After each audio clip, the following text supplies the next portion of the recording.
Olá, pessoal! Sejam muito bem-vindos a mais um episódio do podcast Food S.A. Eu, Caroline Couto, estou aqui com meu amigo e co-host, André Piazza.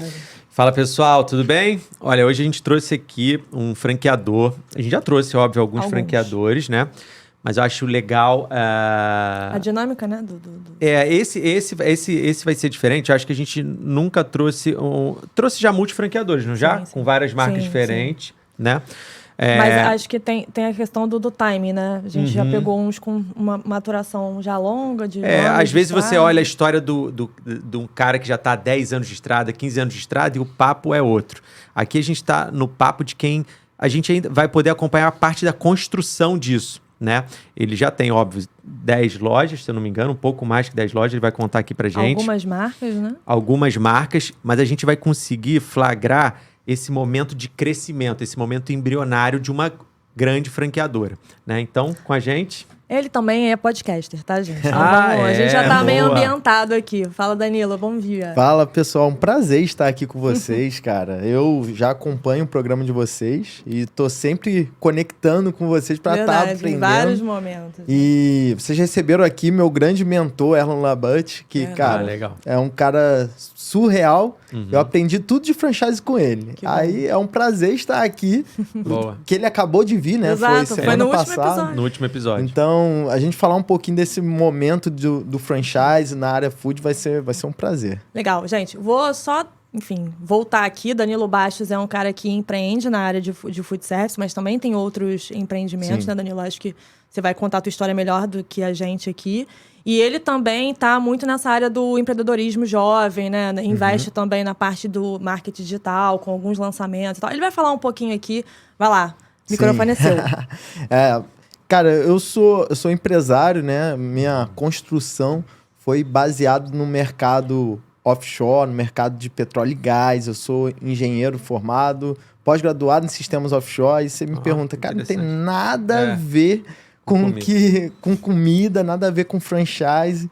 E isso que é interessante a gente falar, porque muitas pessoas estão nesse momento de transição de carreira, que querem saber... Cara, como que eu vou começar meu primeiro negócio se a minha formação não tem nada a ver? E quando eu estava na faculdade, eu sempre tive uma aptidão de estar desenvolvendo novos negócios, novas ideias. E meu pai, ele fundou uma empresa, que é uma empresa de engenharia. E em 2019, a empresa estava com muita dificuldade e foi quando eu abracei mais a empresa, né? Eu sempre trabalhei na empresa.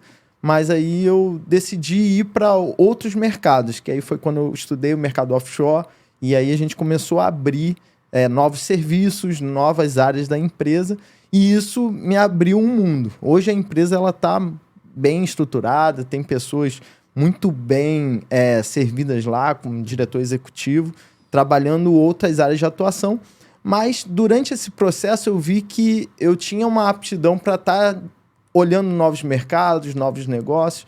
E aí eu comecei a olhar para o meu redor, para o meu dia a dia, para a minha vida, né? O que eu poderia oferecer para as pessoas que estavam ao meu convívio, as pessoas que me conheciam. Eu sempre fui um cara muito envolvido em igreja, eu sempre fui líder de produção, líder de pessoas. Então, eu tinha muitas pessoas ao meu redor que eu não poderia oferecer o meu serviço de engenharia.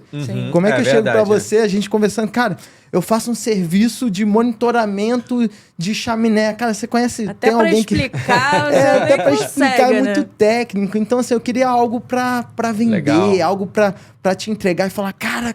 Pô, e para envolver, né? Aproveitar esse seu network, né? Essa sua liderança nata aí das pessoas te enxergarem como um líder, um empreendedor...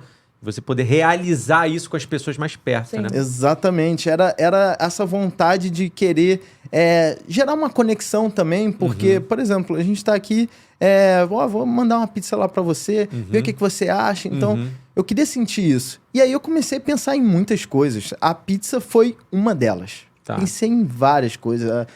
Marca de roupa, óculos, hambúrguer, enfim, comecei... Mas sempre no varejo, ponto de contato com... Eu queria o consumidor. Eu queria rentabilizar meu poder de audiência. Tá. Esse era o meu objetivo. Eu tinha uma audiência local, eu queria ver algo para rentabilizar isso. E só porque você vai falando, vai surgindo as dúvidas. Sim. Local que você disse é daqui do Rio de Janeiro, você nasceu aqui? Sim, eu nasci no Rio de Janeiro e eu estava no Recreio, né? E lá no Recreio eu estava bem envolvido com a igreja. E igreja é um ponto de contato muito forte. É um network muito interessante também, que são as pessoas que têm o mesmo pensamento que você. Sim. Então, nesse convívio, eu comecei a pensar, cara, como que eu consigo rentabilizar isso que eu estou fazendo por gosto, por hobby e por espiritualidade. Né? Então, comecei a pensar em muitas coisas. E até trazer, né, uma contribuição. Fala, pô, sei lá, o fulano amigo faz uniforme para todos os filhos de todo mundo. Fulano faz não sei o quê. Pô, eu não vou contribuir. Acho que você também queria, de repente, contribuir com alguma coisa para esse seu network, né? Para essa sua comunidade. E até né? também você ajudar as pessoas a se desenvolverem, né? Porque tem aquilo que a gente falou. Tem gente que faz de uma forma por fazer, assim, não sabe nem o que está fazendo, né? Então, é até uma ajuda também colaborar até a evoluir o tipo o modo de gerir, né, Agora, das pessoas. A gente tem falado muito aqui que o dizer não ou saber o que não vai fazer é talvez mais importante até do que fazer, né? E aí você acabou mencionando aqui, marca de roupa, loja de óculos, não sei o quê.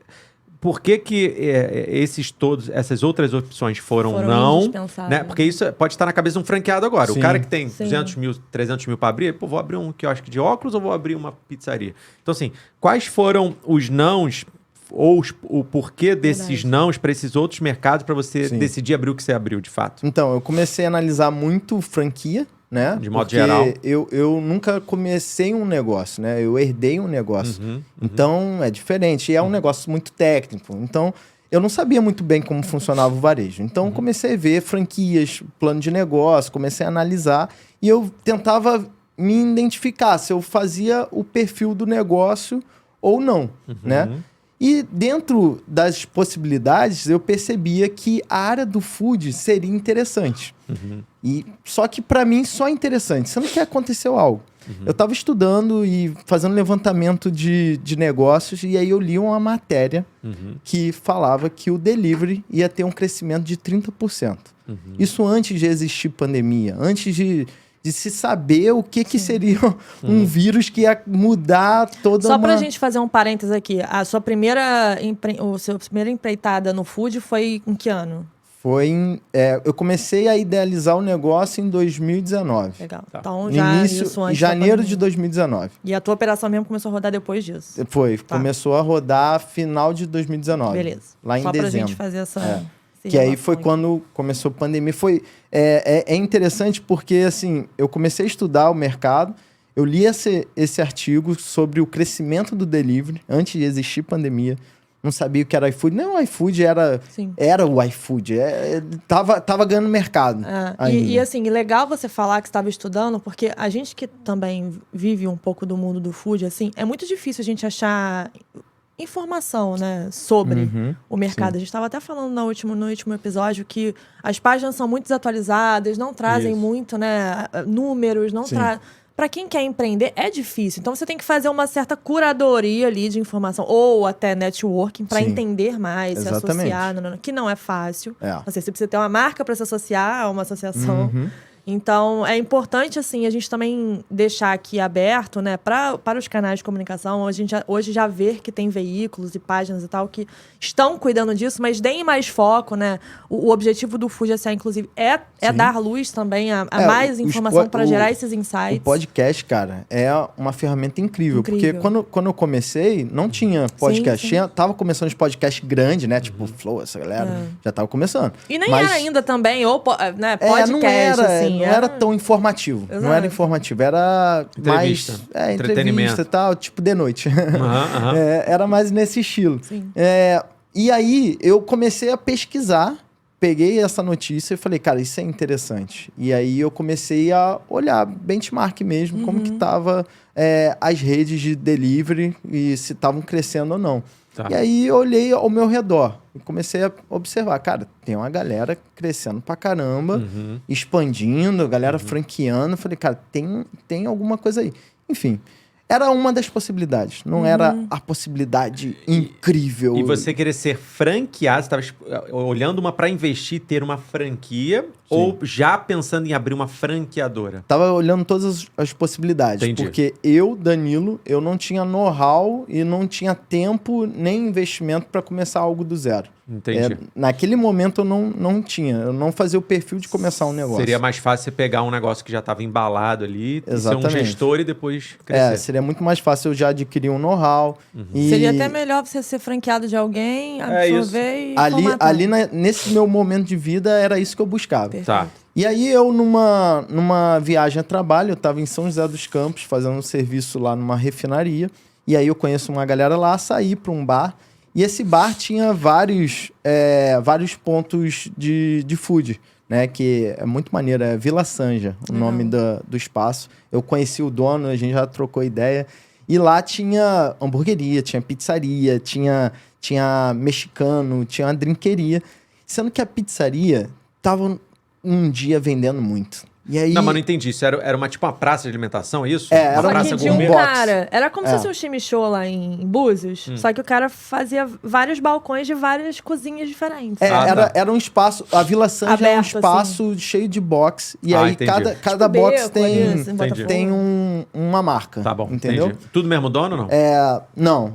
Ele tipo aluga os Entendi. espaçozinhos. A Vila Sanja é um espaço e aí ele aluga os espaçozinhos. Entendi. Aí tinha lá uma pizzaria que tava vendendo muito naquele dia. Tá. E aí eu tava numa mesa de bar, a gente, com os amigos, e eu ficcionado, porque a pizzaria tava vendendo muito, irmão. Era motoboy entrando e saindo. Eu falei, cara... Aí eu fiquei contando a quantidade de motoboy. Eu falei, se o ticket desse cara aí for uns, sei lá, R$100, o cara já fez tanto numa noite. Eu fiquei vidrado nisso. E aí eu me lembro como se fosse hoje. Eu bati na mesa e falei, vou abrir uma pizzaria delivery. Aí a galera que tava comigo, você é maluco, Danilo? A gente não tá falando nada com nada. Mas tava você curtindo. tava com a sua cabeça Eu tava ali. matutando. E aí eles falaram, cara, você é maluco, você sabe fazer pizza? Eu falei, cara, não sei. Mas por quê? Eu falei, cara, porque faz todo sentido. Aí eu falei, cara, eu li um artigo e comecei a explicar. Sim. Enfim, eles me chamaram de maluco. Eu, do nada, comecei a falar isso. Voltei pro Rio. E aí eu falei com minha esposa, vamos começar uma pizzaria delivery. Aí minha esposa, como assim? Não sei o que. Eu falei, é fácil. Vamos botar no YouTube, vamos ver como é que faz uma massa, vou comprar os ingredientes e tal. Naquela empolgação, minha esposa chegou pra mim e falou, negativo, você não vai fazer isso. Eu falei, como assim? Você não viu? Ó, eu te mostro aqui o artigo, tá falando, vai crescer, esse negócio vai dar certo. Enfim. Aí ela falou, não vai fazer porque você não lava uma louça, você vai fazer uma bagunça na minha cozinha, esquece. Não vai. Aí eu falei, tá, então, se a esposa falou, irmão, você sabe... Essa sociedade não tem ia rolar. Como, não ia rolar. Vai perder. Aí eu falei, tá, beleza. E aí eu passei pro segundo nível. Depois que eu entendi que o negócio dava certo, tinha um potencial de crescimento, eu comecei a pensar como que eu iria partir pra validação, pro MVP do negócio. E aí Que não seria a sua cozinha. Que não seria minha cozinha. Eu comecei a falar com as pessoas, cara, eu quero abrir uma pizzaria delivery. Mas eu não sei como. E quando você não sabe o como, você procura o quem. O quem pode te ajudar. E aí eu comecei a procurar. Fala com um, fala com o outro. Aí nisso chegou um amigo e falou, cara, eu conheço um cara que tá começando uma pizzaria delivery. O nome é Anhan Forneria. Ele ainda não iniciou, mas ele... Já tá com todo o estudo ali, já tá mais avançado. Ele tem know-how. E aí quando ele falou que ele tinha know-how, eu falei, cara, é isso que eu preciso. Eu preciso de know-how. Por quê? Porque o cara já tinha 20 anos de trabalho na área food. O cara já abriu, fechou coisa. Se o cara já fechou uma coisa, ele sabe o caminho o que não fazer. O que deve trazer. É verdade. E quando você está querendo ter novos resultados, você precisa traçar novos caminhos. Com novos caminhos, você encontra novas pessoas você encontra novas ideias vão te fazer novas ações e essas ações vão te dar novos resultados. Exato. E era isso que eu estava buscando. E aí eu conheci ele, que é o Silvano, meu sócio, hoje é o fundador da Anhan Forneria. E ele estava iniciando, nem tinha começado. Ele me apresentou a cozinha. Nesse caso, você entraria como sócio investidor e ele como sócio operador, fundador. Ali. Exatamente. Ele estava começando, já estava com tudo pronto e ele... Onde que é essa aí? Era no Rio 2. Tá. Lá no... Agora não me lembro o nome da rua. Mas era uma dark kitchen pequenininha. Ele me mostrou, não sei o que e tal. E ele tinha um sonho. O sonho dele era ser franqueador. E ele compartilhou esse sonho. Cara, meu sonho é ser franqueador, não sei o quê. Montar um modelo e um modelo que as pessoas comprem e que aí repliquem. ele falou, olha, eu não sei como, mas isso aqui vai ser uma franquia. Eu falei, cara, eu tava buscando como. Vou embarcar no teu sonho. E ele buscando como, e a gente se uniu. Falei, Legal. cara, então faz o seguinte, me ensina a fazer um negócio desse. Eu vou abrir uma unidade no Recreio e eu vou anotando tudo e, cara, vamos ver o que rola. E aí a gente, cara, eu sou uma pessoa que acredito muito em Deus, eu não acredito em coincidência, né? E entrou a pandemia, acelerou muito mais, o mercado que estava para crescer 30% cresceu 300%, Do dia pra noite. nem sei Sim. o quanto cresceu. E aí você viu que a tua tese, sua insistência tinha razão Tinha de ser. fundamento e aí eu comecei a minha unidade. Cara, quando eu abri as portas, a gente já chegou no break-even da operação. Legal. Com as duas. Com- Que você tinha no Rio. ele do abriu Rio 2 era primeiro, dele. Rio 2 era E dele. ele já estava replicando o modelo no Recreio. O Rio 2 ele abriu, um mês depois eu já comecei a obra da minha. Meio que a gente abriu quase, praticamente junto. Foi um mês, não me lembro ao certo. 1 ou 2 ou 3 meses, assim, foi muito rápido. E vocês deviam ainda trocando. Ó, como é que tá aí? Aqui tá assim. Exatamente, E aí tá a gente isso. tava E aprendendo. um ajustava o outro, né? Se Se bobear. a gente for Exato. avaliar em questões geográficas, Recreio e Rio 2 ali não tem tanto... Não tem é muito concorrência. longe. E não é muito longe, né? Mas assim, Mas tem- não, mas tem- públicos o Rio suficientes 2 para se sozinho já é um abastecer. público. Sim, isso que eu tô Exato, falando. Tem exatamente. público suficiente para... Na verdade, Zona Abelardo Oeste da Bueno Barra falou da isso. Tijuca, gente, sendo Barra, Recreio, Jacarepaguá, tem, enfim, tem inúmeros bairros dentro de cada quadras, né? Vocês ali, nesse começo, né? Pra quem tá começando, vocês já conseguiam alguma economia de escala no sentido assim, pô, já que você tá abrindo aqui no Rio 2 e eu tô abrindo no Recreio, vamos usar a mesma caixa, que aí fica mais leve pra cada um? Então- Vamos usar o mesmo queijo? Vocês conseguiam fazer essa economia de escala só com essas duas unidades? Então, com 2 unidades a gente ainda não tinha... Cada um comprava o seu. A gente... Não, comprava tudo junto, porque também eu não tinha muito know-how de compra. Tá. Então, quem cuidava era o Silvano, que é o meu sócio. Tá. Que até hoje cuida para toda a franqueadora. Então, isso aí a gente já começou bem fundamentado nisso. Tá. Mas uma coisa aconteceu que foi bem interessante. Quando a gente montou essas duas, a minha realmente começou muito bem por essa questão que, eu inaugurei já com um poder de audiência muito grande, então já bati o break-even, o negócio já estava muito certo no primeiro mês. E aí, entrou pandemia, a gente não sabia o que ia ser do mundo. Hoje a gente sabe que o delivery bombou e deu certo. Mas na época eu tinha medo. Eu falei, caraca, eu comecei um negócio onde o mundo tá explodindo. Eu achava até que o mundo ia acabar. Então eu não sabia muito o que ia acontecer. Sim. E aí a gente começou a ficar com medo do CMV, enfim, né? Que aí eu comecei a aprender o que era CMV, enfim, Aí entrei foi no aprender negócio. fazendo, né? E a gente tinha muito receio da mussarela, que é o ouro do negócio, crescer, aumentar demais. Só pra gente ilustrar pra quem tá nos ouvindo e ainda não empreende ou não sabe o que a gente tá falando aqui, quantos % hoje é a mussarela no seu CMV? Hoje, a mussarela é o principal. A percentual, cara, deve ser aí uns... 70%. Uns 60%, por aí. Legal. 70%. Só pra o vocês entenderem, mais tá, caro. gente? É o ouro. Do custo É a do cereja do insumo, bolo. do custo do insumo Do da CMV, pizza dele, né? é. Que é o custo do insumo lá da pizza dele, 60% desse custo que tem a pizza é a mussarela. Não, deve e ser para isso aí. vocês entenderem, a mussarela, só para fazer esse parêntese que o Danilo falou, é um insumo que sofre muita sazonalidade durante o ano. Então, por exemplo, a gente vai vir agora para Agora tá inverno. mesmo, tá ruim. Tá ruim, tá péssimo, porque teoricamente todos os pratos vão quentes, a mussarela faz protagonismo em muitos deles, então a demanda, Oferta e a demanda. oferta e demanda, O que eu exatamente. Pra aprendi mussarela é que funciona assim. os tá? fornecedores eles falam que a mussarela é um queijo ruim de se fabricar. Então ele prefere trabalhar outros tipos de queijo, aí eles param de fabricar mussarela e começam Exatamente. a fabricar outros queijos, e aí o preço sobe, né? Então, numa dessa, o preço subiu. Cara, eu me lembro que a gente pagava, sei lá, R$16 o Foi para quilo. quase R$50 o quilo da Aí foi mussarela. quase pra 50. Exato. E aí, Me lembro. Silvano me liga, cara, a gente precisa fazer alguma coisa, não sei o que, a gente vai ter que estocar queijo. Eu falei, cara, estocar queijo? Eu falei, tá.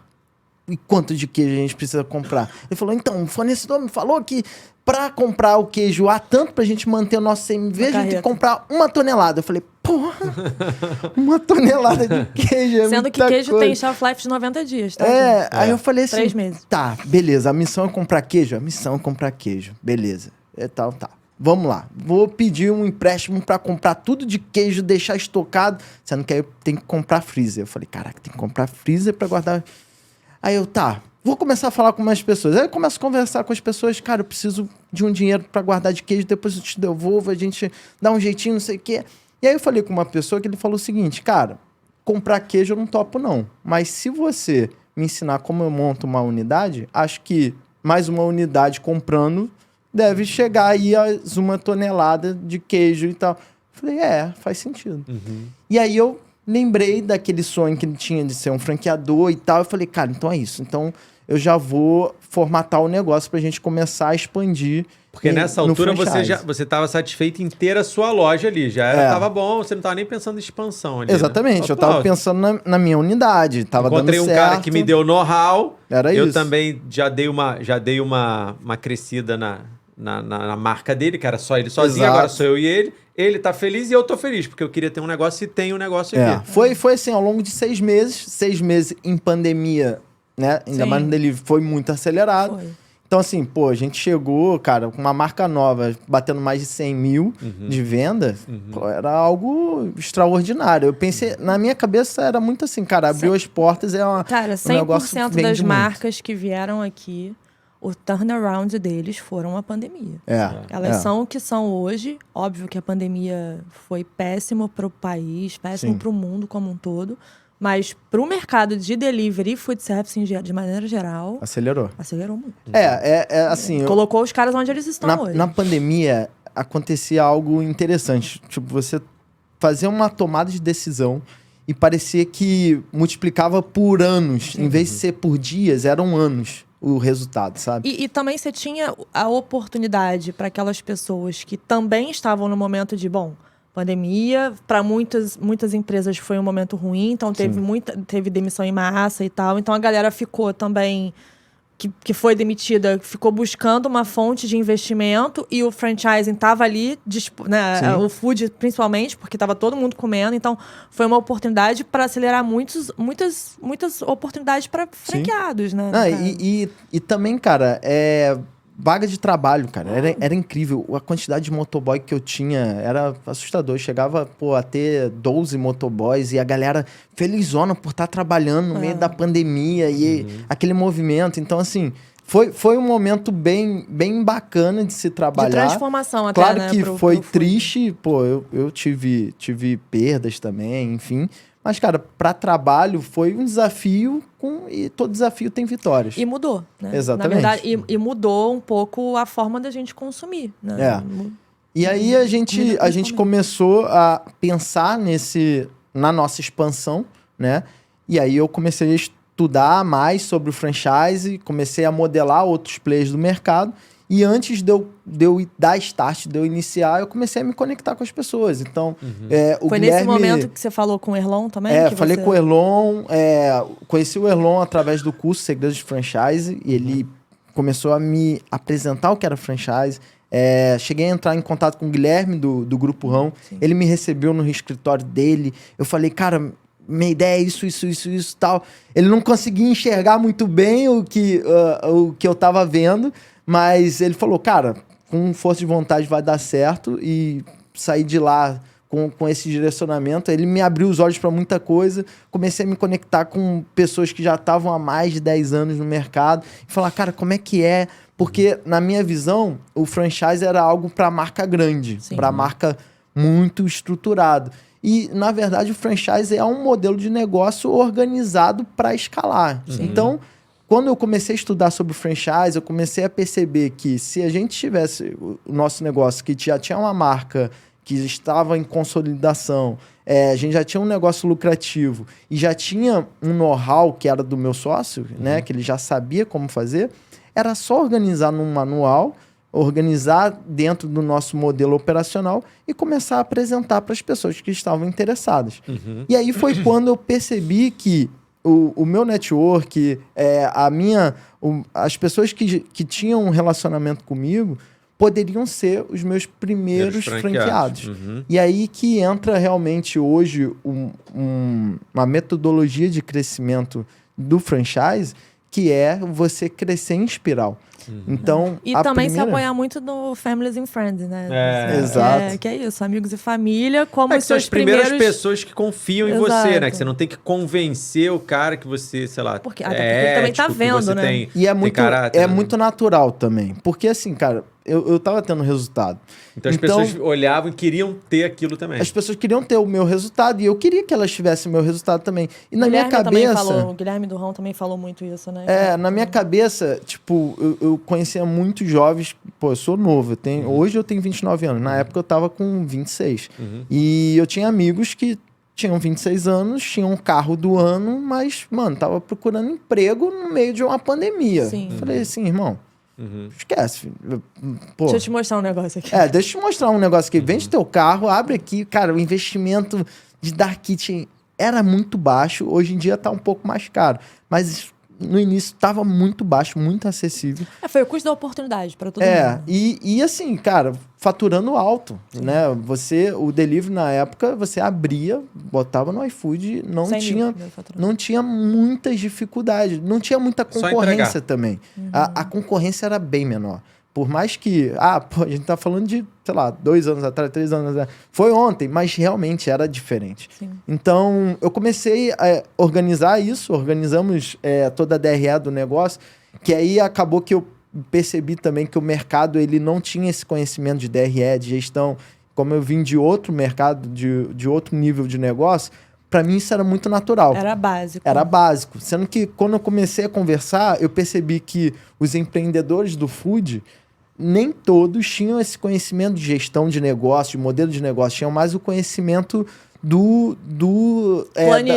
da tarefa de fazer uma boa comida. Operacional. Do operacional, que é, cara, o que faz diferença no negócio, realmente. Mas talvez essa mística que você falou do modelo de franchising, né? Porque, teoricamente, quem tinha esse nível de gestão eram marcas mais consolidadas. Exatamente. Depois de um tempo, né? Não tinha ninguém pequeno preocupado com isso, né? Era um pouco dessa... Exatamente. O cara estava preocupado com o produto. E como eu já entrei não com a visão operacional, mas com a visão de modelo de negócio, eu comecei a ver que, cara, o meu negócio seria mais franqueado que até porque operar. Você pega as grandes franquias, tem teses ali que são mercado financeiro. Não é food service, entendeu? Tem uns que quer investimento. Bota tanto, tira tanto e tal. E aí, enfim, eu comecei a organizar. Eu fiz a minha própria formatação, né? Não contratou ninguém, você foi atrás de estudo e falou, precisa de um manual? Eu faço. Precisa de uma coffee? Exatamente. Eu faço. Precisa do não sei o quê? Cara, eu comprei um curso, que é o Segredos de Franchise, que é o Elon, que vocês já receberam ele. Chamei um amigo que já estava trabalhando com a gente, que hoje é o nosso gerente de expansão, o Arthur Antunes. Além de gerente de expansão, ele é meu sócio, que a gente abriu uma empresa de formatação de franquia, que é a Be Franchise.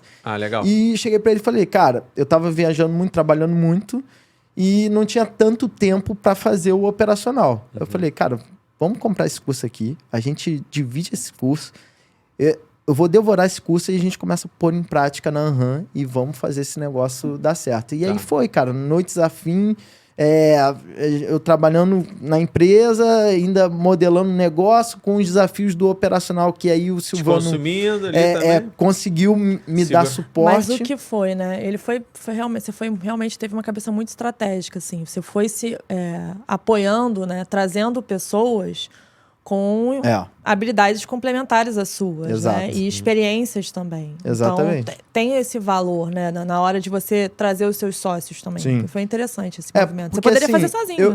Eu sou um cara, eu sou muito generalista, eu não sou especialista. Se você me perguntar, cara, você é especializado em quê? Em nada, irmão. Eu boto a mão em um monte de coisa. Você faz tudo muito bem? Não, eu faço tudo mediano, mas eu faço. É prático. Agora, quer ficar muito bom? Aí contrata quem é especializado. Então, eu tenho essa visão muito generalista. E quando eu não entendo de algo, eu sou muito curioso. Então, eu corro atrás e eu tento entender. Claro, não vou ser o melhor do mundo. Sim. Mas, cara, eu vou entender para cobrar. E aí, eu trago alguém especializado que tem que tem habilidade para isso. Sim. Meu nível de TDAH é muito alto. Então, assim, eu não consigo me concentrar numa execução diária. Mas entende? é bom também você falar isso, porque tem pessoas que estão nos ouvindo que também têm essa mesma habilidade que você. De talvez ter uma visão mais generalista e macro do negócio. Você consegue ver o negócio de cima, né? Exato. E nem operar tão micro assim. Você fica mais no macro e na estratégia e botar pessoas ali que vão acompanhar o dia a dia e tornar aquilo um negócio. O que eu observo é que hoje em dia as pessoas estão muito preocupadas em autodesenvolvimento. A pessoa quer se desenvolver.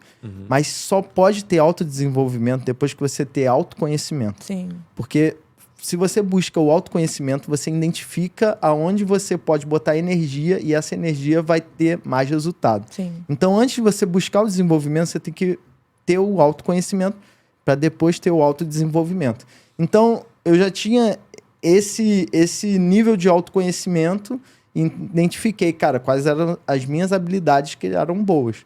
E comecei a organizar. Claro, na experiência, no dia a dia, já fiz muita burrada, já peguei coisa para mim que, cara, não deveria ter pego porque eu não dou conta, enfim, né?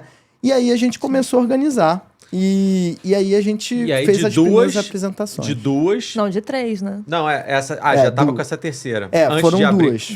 A mussarela abriu a terceira. Foram 2. A demanda da mussarela. Foram 2. Aí, na minha, eu fiz a formatação para chegar na terceira. Aí a terceira já abriu como uma franquia. Já abriu como franquia. Quanto tempo você levou para fazer essa formatação aí? Cara, foi uns 5 meses. Tá. Em 5 meses já tinha uma coffee, já tinha tudo. Tá, então da primeira abertura da do Silvano que te impulsionou pra segunda, você demorou 1 ano praticamente até você ter a sua primeira franquia. Não. Foi bem mais rápido. Mais rápido. Não, foi 5 meses pra eu começar a ter a minha primeira franquia. Aí abriu um CNPJ de franqueador. Aí a gente fez todo o processo. Por que foi tão rápido? Primeiro que eu modelei grandes players. E o meu negócio, eu não estou inventando a roda. Nunca quis inventar a roda e nunca... Não é o... Você fez um benchmark ali. Não é a minha habilidade de inventar roda. Eu só quero pegar uma roda e fazer ela girar mais rápido e melhor. Era isso. Perfeito. Então, eu modelei grandes plays e eu via, cara, botava na ponta do lápis, organizava e apresentei. E, claro, eu não iniciei como uma grande franqueadora. Era um formato MVP. Sim. É o mínimo viável possível. Eu não tinha um sistema que eu tenho hoje. Hoje eu tenho a central do franqueado, que o franqueado abre chamado, recebe notificação. Não tinha nada disso. Sim. Mas eu entregava tudo que ele precisava, que era o know-how do meu sócio, que ele ia, pegava, montava. Para implantar o negócio, para ensinar. A gente tinha um Google Drive com os manuais básicos, placa de padronização, foi o que a gente fez. Eu tinha um mínimo, mas, claro, não era uma franqueadora, não sei o quê. O canal de atendimento era um grupo de WhatsApp, era nesse formato. E aí que entra a oportunidade. Por quê? Eu chegava para esse franqueado, para o primeiro, e falava, olha, eu sou uma franqueadora, mas eu sou uma franqueadora em MVP. Tá vendo os players que estão ao nosso redor, que estão aí com 30, 50, 60 unidades? Um dia a gente vai chegar lá. Hoje, eu estou iniciando. E aí que entra a sua oportunidade. Você vai ter uma taxa de franquia mais barata, você vai ter um royalties mais acessível e você vai ter contato com a gente. Porque direto. Mais próximo, né? Ajudar a construir, no final das contas. O seu sucesso vai ser o nosso sucesso. Exatamente. E aí foi. E aí vendi a primeira, vendi a segunda, vendi a terceira. E aí foi escalando. A gente tinha uma meta de chegar em 10 unidades em 1 ano. E a gente conseguiu essa meta. Ao longo do tempo, a gente foi aprendendo muitas coisas. Fomos aprendendo como é que é lidar com franqueado, que a gente não sabia. E algo bem interessante dessa história é que eu aprendi tudo muito na prática. Porque eu via que estava apertando, via que estava dando um problema. Eu entrava no LinkedIn, falava com o franqueador, entrava no Instagram, falava... Cara, me diz aí, você que tem 100 franqueados, você passa por esse problema aqui? Ele falou, cara, a vida toda, desde o início. Eu falei, então tá o Michel natural. disse muito isso aqui, né? O Michel Jagger da Cone, que, enfim, também faz parte de um grande grupo, o Grupo Trigo, que todo mundo conhece aqui. Enfim, eles também... Ele falou, cara, tá aqui, ó. Tô aqui num grupo de franqueados, é problema o tempo inteiro. Exatamente. E eu ficava me cobrando demais, porque o franqueado cobra, ele tá certo, ele tem que cobrar. Hoje em dia, eu vejo que ele tem que cobrar. Mas na época eu falava, cara, pelo amor de Deus, e era tiro, porrada e bomba e tá certo mesmo, tem que fazer isso. Mas como eu tava bem recente, eu não sabia que até que onde era É assim. porque o você que nível tinha da errado, tua né? responsabilidade é o investimento do outro, né? Exato. Então, o outro investiu na tua figura, confiou em Sim. você, acreditou no teu negócio e tal. Então, essa responsabilidade existe, É não gigante. só de forma jurídica, mas até emocional também, E é por isso respeitosa. que hoje eu faço formatação de franquia com pequenos e médios negócios e eu sempre tenho essa conversa com um novo franqueador. Cara, o jogo muda. Você para de pensar em produto, vai começar a pensar em modelo de negócio, vai começar a pensar em pessoas que não são seu sócio, que não são seus funcionários, são seus franqueados. E que no Brasil esse vínculo é muito forte, que a gente tem uma lei de franquia só para isso, para falar como que funciona essa ligação. Então, as pessoas têm que entender que o franchise, ele é algo bem singular, é bem específico, não é uma sociedade ou uma nova unidade ou a sua unidade que está crescendo negativo. É a unidade do franqueado, que tem a cultura do franqueado. Claro que tem a cultura macro da marca, mas é um negócio E as demandas dele. locais também, né? Poucas franqueadoras conseguem atender Entender bem, isso, né? Então faz uma réplica, bota, ó, agora é isso aqui. Aí tem um cara que tá na praia, tem um cara que tá na serra. Aí o cara fala, pô, a mesma marca. Pô, mas aqui na Não praia não vai funciona. funcionar isso. Pô, aqui na serra não fica bom, então... Aí vai da habilidade do franqueador ter esse tipo de visão, né? É o que eu acredito como franqueador, E você se não conseguir ver a quiser ponta. também ter essa visão, cara, aí entender também se o teu modelo de negócio é aplicável nesse nível que o franchising demanda, né? Exato. Então, assim, beleza, tem coisas que são franqueáveis. E aí a gente começa a ver que tem coisas que talvez não necessariamente. Eu acho assim, na minha percepção, todo negócio pode ser franqueado. Não quer dizer que todos devam ser franqueados. Mas todo pode. Se você tem um negócio, você, cara, quer franquear, cara, dá pra organizar pra você franquear. Agora, não quero. Não, beleza, cara, tranquilo. Se eu faço um hambúrguer que eu tenho que dar 2 piruetas e um salto mortal pra ficar gostoso, cara, esquece. Esse negócio não vai ser franqueado. Pô, mas eu posso ensinar o cara a dar pirueta. Cara, não funciona. Você pode até ter uma hamburgueria, uma franqueadora de hamburgueria, mas aí você vai ter que mudar alguns processos em nome dessa escalabilidade. Exatamente. Né? Mas aí eu vou perder sabor por causa disso? Cara, sim, se você quer escalar, se você quer chegar a um McDonald's da vida, você E às vezes vai ter que abster mudar. dos seus anseios pessoais também, né? Porque é o que você falou, assim, nem tudo fica bom em todo lugar. E às vezes é uma ideia nossa, né? Da gente que tá ali como franqueador. Nossa, eu gostaria muito de ter isso aqui. Putz, mas não dá. Então depende também. Às vezes você tem mais de um negócio, a gente vai falar agora dos outros negócios, né? Mas às vezes você tem a cafeteria, tá bom, vou franquear porque é uma coisa fácil, entre aspas, de franquear. Eu tenho uma solução já que eu estabeleci, um modelo, vou franquear. Mas de repente uma pizzaria, que é a minha paixão, que eu talvez queira até estar ali figurando como um cara que algumas vezes faça a pizza, receba ali uma coisa mais intimista, menor, esse eu não quero franquear. Sim. Esse eu quero para ser meu, vou abrir tantas vezes semana e tal. Então, é isso. Você tem que entender se, dentre todas as formas de expansão que existem, se você vai estar feliz na cadeira de franqueador também. Porque, como você falou, o jogo muda, dá muito trabalho e tem pessoas que vão ter extremo prazer em resolver, não é só isso, tá, gente? Mas resolver o problema de 100, um grupo de 80 pessoas. A gente tem um extremo prazer de criar uma solução que atenda 80 pessoas. Caramba, olha só como melhorou agora. A gente botou a política dos centavos e aí todo mundo tá ganhando. Tem gente que nasceu para isso.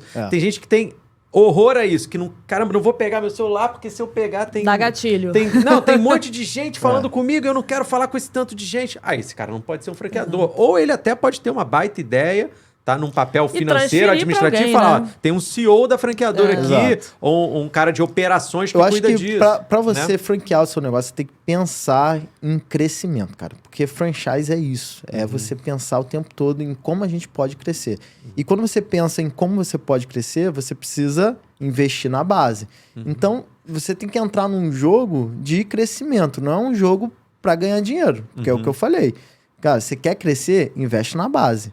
Porque aí você consegue aumentar o nível de jogo que você tá jogando. Legal. Talvez Então- no curto prazo, né, pensando em dinheiro, se você tivesse lá a Anham do Recreio, né, e aí você fala, cara, quer saber? Eu mesmo, um recurso próprio, vou fazer agora salão dela. Vou dar um exemplo, né? Sim. Aí faz o salão, era só Dark Kit, né? Faço salão. Aí agora que eu fiz salão, eu vou aproveitar e vou pegar aqui do lado, vou botar uma sorveteria, que não é a Anham, mas só para complementar. Que Sim. talvez ali era um jeito de você crescer faturamento num curto prazo, mais do que você se propor a abrir uma franqueadora que vai começar a te dar resultado. Não sei se você tem essa conta. Você até trazer, vai começar a te dar resultado quando você tiver 20 franquias ou 30. Eu já vi alguns podcasts Sim. dos caras grandes falando, antes de 200 franquias, Exato. no meu modelo, porque também tem vários modelos, mas no meu eu não ganho dinheiro. É. Eu tenho que ter 200 unidades. Mas então, é assim, isso aí mesmo. né? Então, pensando no longo prazo, né? Hoje o cálculo que eu faço para começar a ter assim, um resultado interessante são mais de 30 franquias. Você diz hoje que você está no seu ponto de inflexão? A gente tá num momento de estruturação, Tá. eu acredito. Não é o momento de inflexão de Crescer pra caramba. É um momento de estruturação. Por quê? O mercado mudou. A gente desenvolveu outras marcas, novas responsabilidades, novos trabalhos. Então, assim, a gente está num momento de estruturação, de conseguir fazer com que todos os nossos processos sejam replicados com mais facilidade. Porque a gente viu que não é fácil operar hoje uma unidade.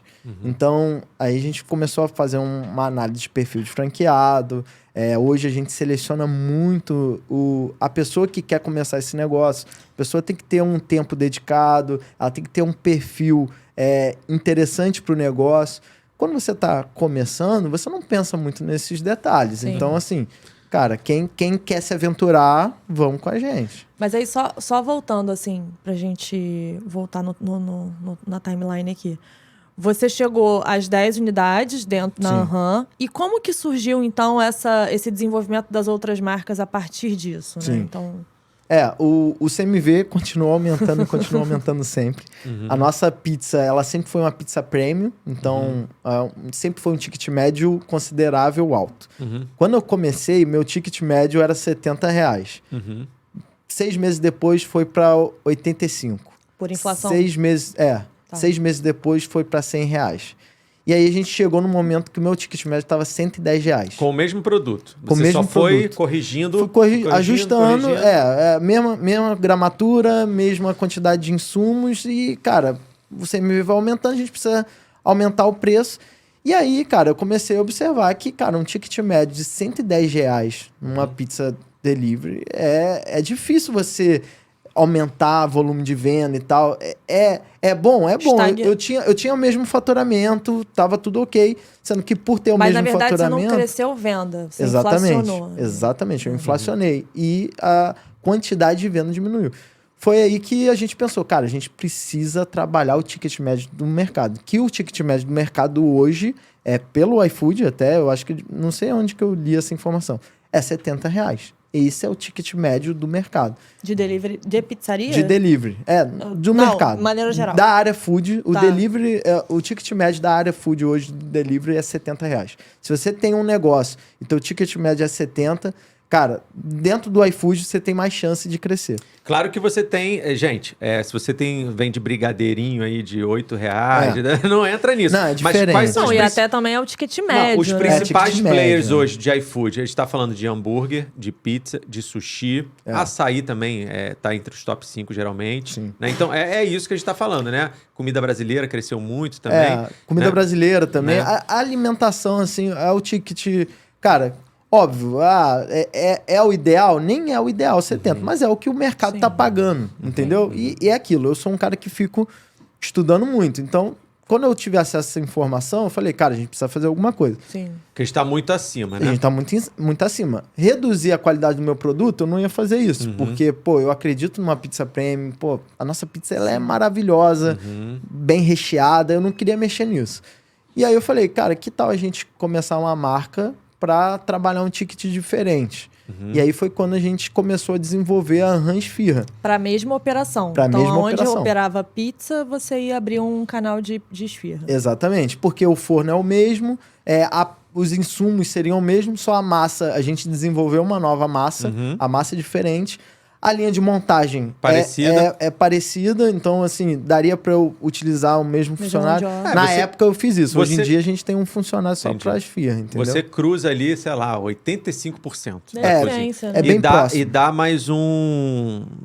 Incremento de faturamento. Exato. Incremento, né? Então você fala exatamente. assim, cara, hoje não tá bom para vender pizza de R$110, mas tá bom para vender esfirra. Exatamente. Então- Esse foi o objetivo. E deu muito certo. A gente desenvolveu a Anhan Esfirra, lançamos esse produto é recente. Eu acho que faz, sei Aí, lá, 8 meses só. Todas Sério? as Achei unidades que tivesse mais de tempo. É Anhan pouquinho. Pizza, todas as unidades de Anhan Pizza, 100%, passaram a ter Anhan Esfirra? Pum. Então, a gente deu essa possibilidade pro franqueado. tá. O Cabia ele franqueado ou não? poderia Sim. adicionar ou não. E porque... naquele momento, se você tinha 10 A lojas, maioria- você poderia ter 10 novas lojas. Exatamente. de A maioria aceitou. Hoje, Olha, incremento. das 14 unidades, eu acho que são 12 que tem esfirra. E Tem você saving operacional botou nisso tudo também. isso no bolo do mesmo royalties, a mesma coisa? Ou você falou, agora me dá mais uma taxinha de franquia, agora você O teve desenvolvimento do negócio, a gente fez um outro modelo de negócio. É um Entendi. outro negócio Tá. dentro do mesmo negócio. Ele não teve o investimento de implantação porque ele já tinha Exatamente. implantado. Então Exato. foi oportuno para ele. Exatamente. Mas o royalties é unificado. A gente tem tá. um trabalho de royalties legal, unificado legal. na mesma cozinha. Tá. E aí a gente desenvolveu esse produto, deu muito certo. A gente hoje, o nosso ticket médio da esfirra é R$60. Então você coroa mesmo. A gente né? conseguiu. E assim, pô, tem unidade que vende até mais esfirra do que pizza. E aí a gente consegue controlar. Ah, pô, tá saindo muita esfirra, cara. Coloca taxa de entrega pra não sair tanto, porque vão e é focar mais na substituto pizza. ou foi realmente você adicionou um público ali ou acabou substituindo? Como é que você enxerga isso? Você viu que você adicionou mesmo ou canibalizou de alguma forma? Em algumas unidades adicionou, outras Dividiu. substituir. Mas aí é algo que a gente vai aprendendo, né? Lançar uma marca é muito difícil. Então, o que eu pensei? Cara, eu vou fazer o Anhan Esfirra. Tá. Eu tenho a Anhan Forneria, vou abrir o Anhan Esfirra porque a gente pega a mesma marca, não sei o que, tem o mesmo público. Isso é bom porque, assim, você não começa do zero. Mas é ruim porque o seu cliente que comeu o Anhan Esfirra, ele não vai comer na mesma semana a Anhan Forneria. Por quê? Porque ele já tá te dando dinheiro. É a cabeça, tipo, Você acha que inconsciente. tem isso? Aconteceu e, assim... Já teve algum Como- tipo como- de declaração sobre Não, isso? diretamente não. Mas eu tive uma conversa com o Eduardo Orível, do Grupo Trigo. Legal. E aí eu falei com ele, cara, a minha intenção era aumentar, tipo, considerável o faturamento. Porque, assim, eu pensava que adicionar ia ter um plus. Teve em algumas unidades, sendo que em outras só dividiu o público. É. E aí ele chegou pra mim e falou assim, cara, você botou o mesmo nome, né? É isso. É. Aí ele falou, o cliente ele Eu não acho vai também, comprar sabia? de você 2 vezes. Porque eu tenho cases de Que loucura. pessoas... Olha E só, o eu tenho mais cases... engraçado é o que a gente vê são marcas que estão vindo com os mesmos Mas sabe o que eu nomes. acho? Tem, Isso ó, me aconteceu. corrija se eu Funciona. estiver errado, tá? Bum. Pode Mas até não funciona. ter sido o seu, pode até não ter sido o seu intuito. Mas vamos lá. Quando você bota Anhan Esfirra, Anhan Pizza, não sei o quê, você ganha institucionalmente uma força. Tu chega Sim. numa feira, ou tu chega para um investidor e fala, não, a gente tem Anhan Pizza, a gente tem Anhan não sei O o quê. nome fica mais... Não, mas eu quero dizer, você dá disseminado. corpo ao negócio, Tá. né? Porque você bota tudo no Sim, mesmo sim, bolo sim. ali e tal. Por outro lado, tem a ponta, que é o cliente, pode estar enxergando dessa forma, né? Então fala, pô, eu vou substituir um pelo outro, né? O cara no mesmo raio ali vê Sim. Anhan Pizza, Anhan Esfirra, né? Isso, cara, é a experiência de quem tá na trincheira mesmo, Neuromarketing, entendeu? Por isso que tem ali, gente né? que É. tem, numa mesma Dark Kitchen, ele tem lá um sushi premium lá. Vamos botar lá um sushi de, sei lá, ticket médio R$200. Curioso isso pra mim. Aí ele pega Não ali imaginava. os mesmos insumos É. e lança uma marca completamente nova. Aliás, eu já vi marcas de pizza, 3 pizzarias funcionando na mesma cozinha com marcas e cardápio diferente, mas Sim. no mesmo ticket. É. No mesmo ticket. E aí o E cara performar diferente. e aí o cara de casa tá falando assim, Ah, não gosto de cafezinho, não. Eu gosto do cafezão. Aí eu, caraca, mas é o mesmo copo, é o mesmo café. Só que ele botou de propósito, cafezinho, cafezão. Vou dar um exemplo. Então, o sushi, porque uma coisa você fala assim, não, um é muito premium e o outro é muito barato. Não, eu já vi da mesma faixa de preço. E na verdade, o cara quando isso implica acontece, com uma marca e acha que a outra é melhor, vem do mesmo público lugar. que elege, né? Exato. A melhor, por exemplo. Então tem um cara que se conecta mais com o nome, então. tem um cara que se conecta mais com a marca que tem muito combo, aí a outra não tem muito combo, é mais à la carte. O cara, não, É como você vende. É como você vende. E aí a gente... tem público pra tudo, né? E a gente observou isso, né? Mas assim, tive a experiência também de abrir uma nova marca, que é a IEP, que é outra marca. Aí você mudou o nome. Mudei o nome. Aí ele fez totalmente diferente. Aí eu fiz totalmente diferente. Fiz um novo brand, um novo negócio. Então, mas de repente, se você não tivesse tido esse ponto de contato com um cara que já, enfim, tem tem endosso ali. O Grupo Trigo já tá nessa trilha há muito tempo. O Eduardo Oriva é um gênio, cara. Então, e é legal, né? Essas pessoas hoje são muito acessíveis. Então é importante a gente que tá começando... Se conectar. gente. E hoje é tudo tão possível, assim, todas as plataformas. Que eu faço hoje é porque eu me conectei com alguém e tive novas ideias e botei em prática essas ideias e tive resultados diferentes. É isso que eu vejo que o meu franchise, ele não é um franchise técnico, é um franchise na prática. Entendi. E se pintar uma dúvida, eu vou atrás de alguém, cara, eu tô com esse problema aqui, o que você faria? Por quê? Porque quando eu trago para ele a suposição do que ele faria, ele resgata as experiências anteriores dele. Sim. E aí ele me posiciona e aí eu não preciso passar pelo que ele já passou. Sim. Entende? E isso tem funcionado muito. Eu também faço parte de um grupo de CMOs e tal, que todo mundo... A galera da trincheira mesmo. Não tem ninguém... eu me formei, sou só... Enfim, sou... Aprendeu jogando, né? Jogando. Techniques, ele li livro e só dou curso e tal. Nada disso. Então, cara, isso... E de várias camadas. Então, tem gente que é CMO... em empresas pequenas, médias e grandes. E, cara, a troca é absurda, assim. Isso tem funcionado muito. Tá me sendo de muita valia, assim. Eu acho que é mais ou menos o que você tá falando. E aí, a gente teve essa experiência... Então, vamos lá. Só pra não perder o fio da meada. Franqueou, chegou a 10 unidades. Aí, depois, você enxergou que a inflação, nas suas correções, levou o seu ticket. Pô, quero uma pizza ali... premium, acessível a R$70, começou a chegar, bateu, passou dos 100. Você falou, cara, fiquei preocupado, por mais que eu esteja corrigindo, me protegendo, tô preocupado que uma hora o pessoal não vai mais comer pizza. Vai falar, pô, vou lá no mercado comprar carne e vou comer carne em casa, sei lá. Tô dando exemplo. Vou arrumar, por R$110, minha pizza vai ter um substituto. Exato. Já. O pessoal vai se tocar que tá sendo R$110 e vai, por mais que seja premium, por mais que tudo tenha... corrigido. Aí você falou, cara, eu quero manter aqui um ticket menor vivo. Aí você fez uma submarca, né? Uma outra marca, na verdade, até um outro assunto, Esfirra, que pudesse aproveitar ali mão de obra e tudo. Excelente solução para o seu franqueado também. Você pensou nele, não só né, na ponta. E aí, depois, agora você falou do momento que você cria uma segunda marca de pizza. Também igual na Esfirra, para a mesma estrutura, para os mesmos franqueados. Os mesmos franqueados na mesma condição da Esfirra. Sendo que eu criei uma nova marca com a intenção de não passar por isso, da substituição. Né? Tipo, comi Esfirra hoje, não vou comprar na Fatia, por exemplo. Então foi por marca mesmo. A gente criou essa marca e por ticket médio também. Por quê? Qual a diferença do produto? Então, a Esfirra ela tem um ticket médio de R$60, R$50, R$60, que é baixo. É bom, mas aí... É baixo pro delivery. Pro delivery é baixo. Na IEP, é um ticket médio de 70, 80, que é o ticket médio que eu falei. É o intermediário. Você tá entre a pizza e a Esfirra. Exatamente, que é o ticket médio que é ideal do delivery, 70, 80 reais. E a 100 a 110.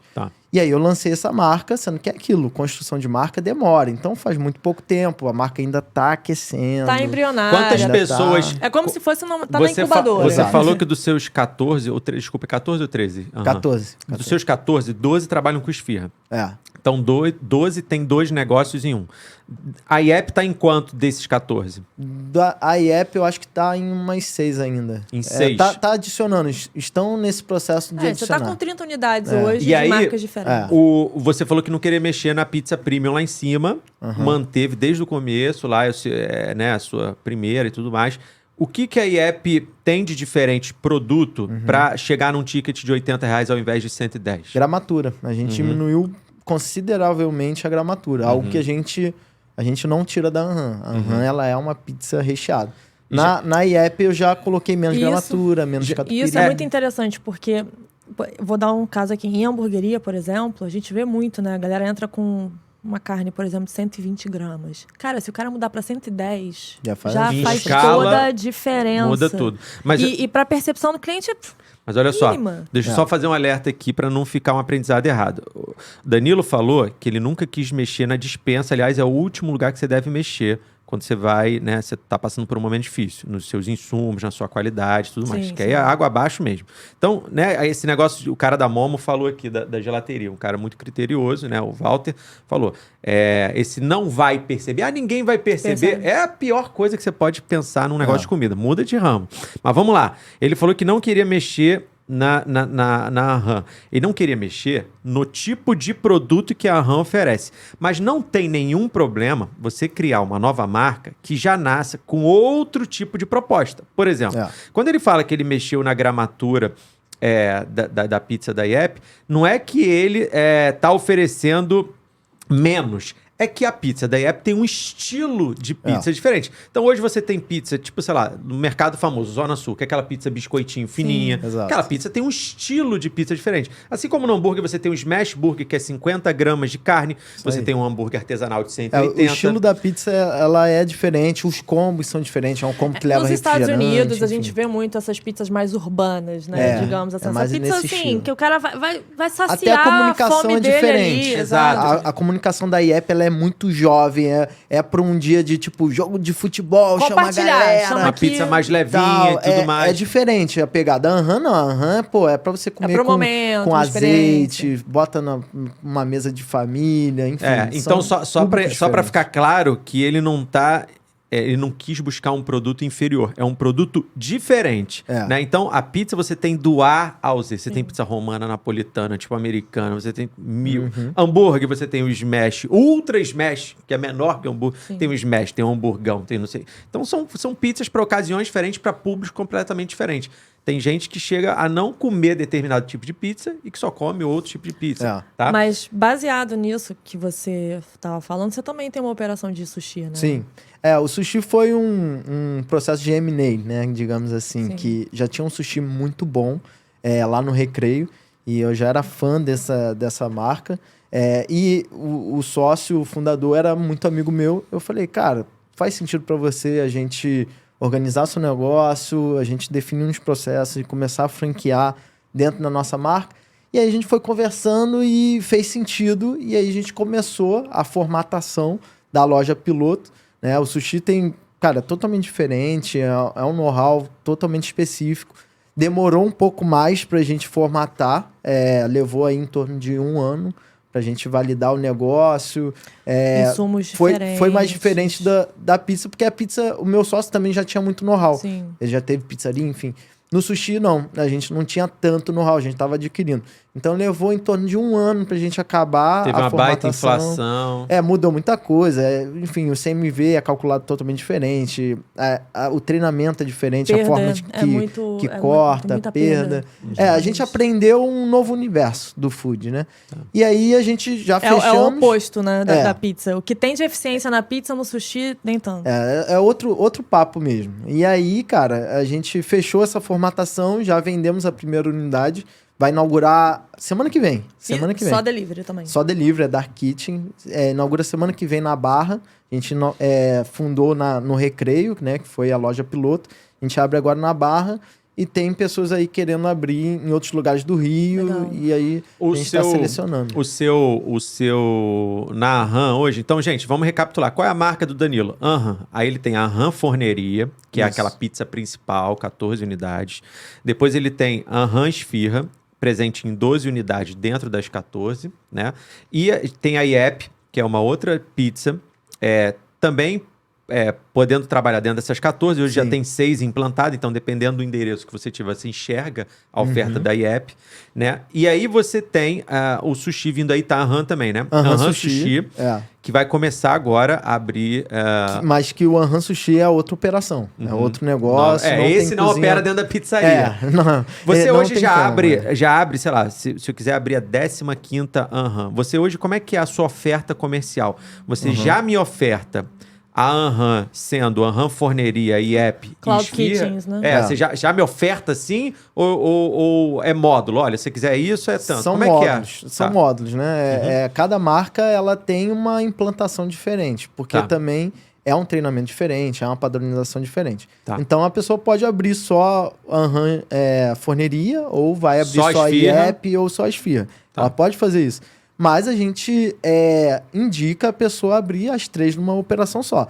Sendo que considerações, a operação, a taxa de implantação é um pouquinho mais alta do que você abrir só uma Anhan Forneria.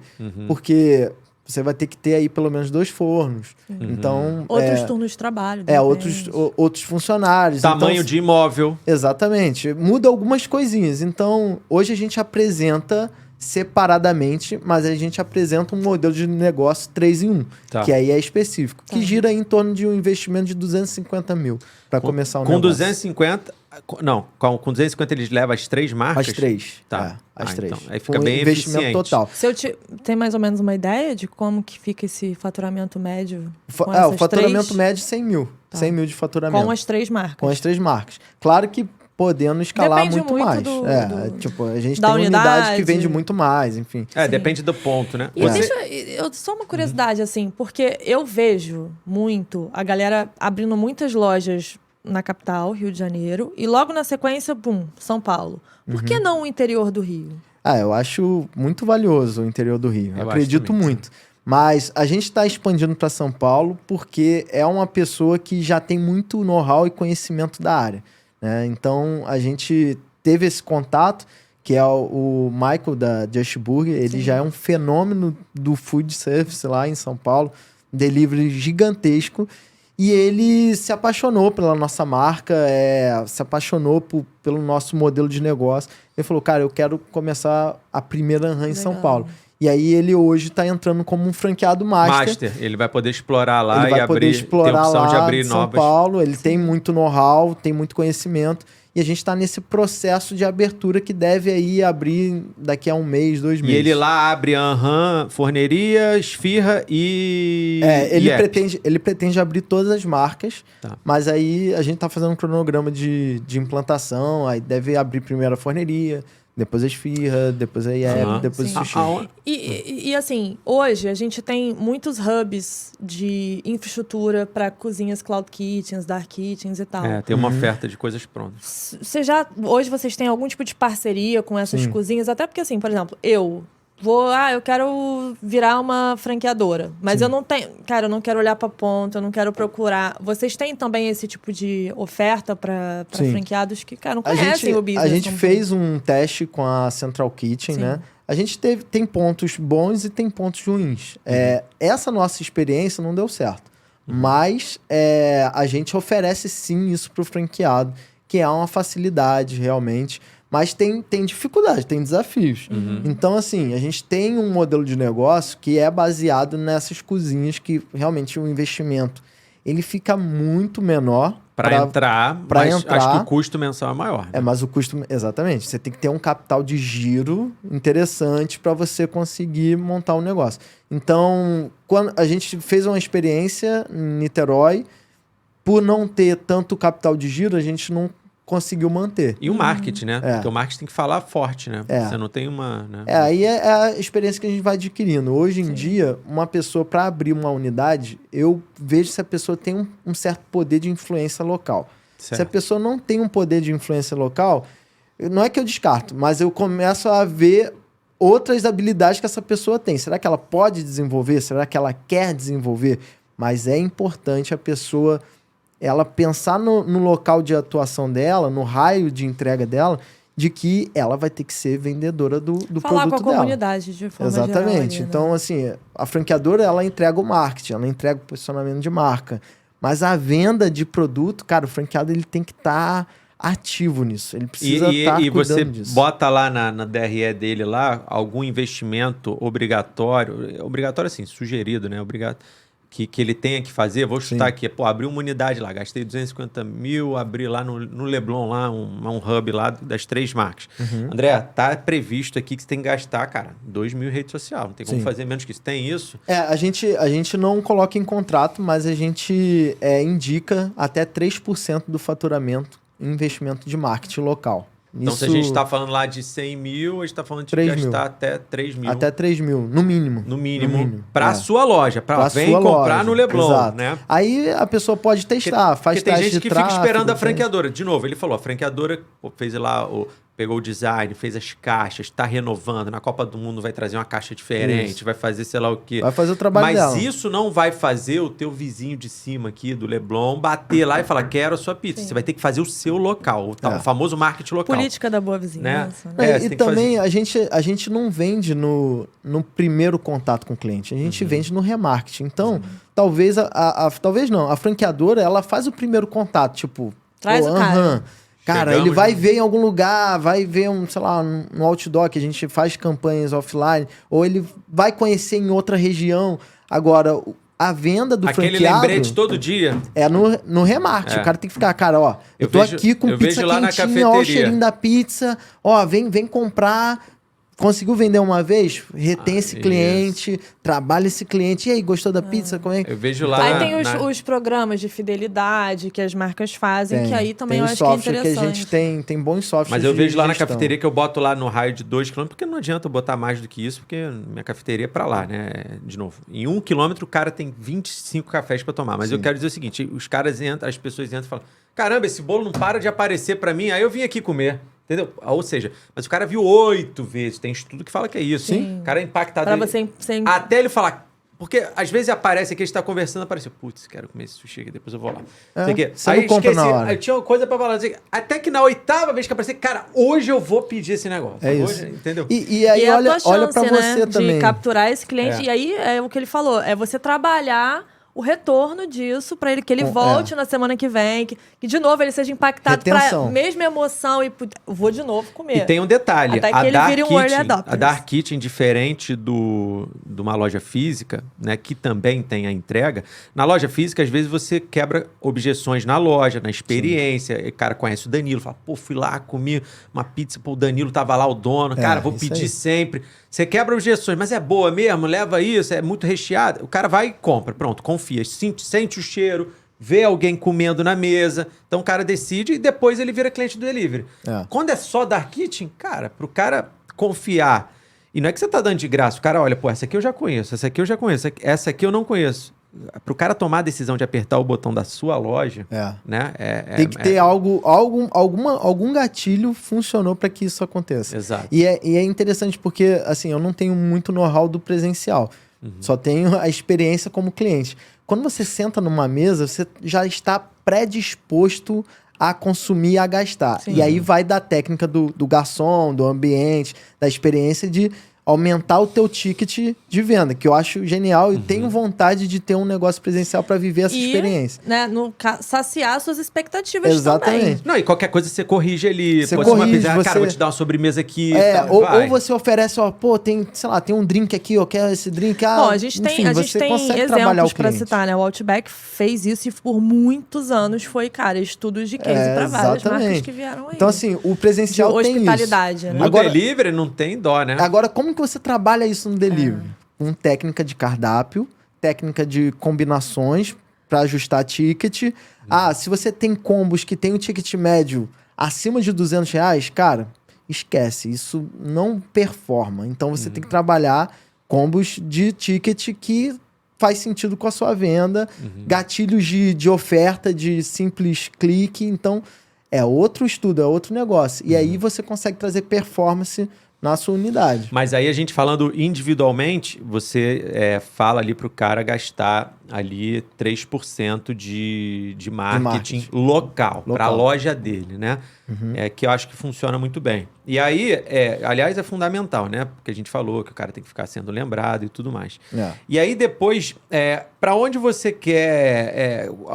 você falou que está numa fase de estruturação, né? Você tem a IEP crescendo ali, você está nas 14 unidades. Sim. Como é que está o seu planejamento de crescimento para 2023, né? Sim. Como é que você se sentiria satisfeito em dezembro ali, final do ano, meia-noite, para 2024 falar, pô, tô satisfeito, cheguei. Aonde você quer chegar até nesses próximos 6 meses aí? Eu pretendo, ano que vem, estar anunciando as nossas franquias com um faturamento médio de, no mínimo, 150 mil a 200 mil. Tá. É o que eu quero.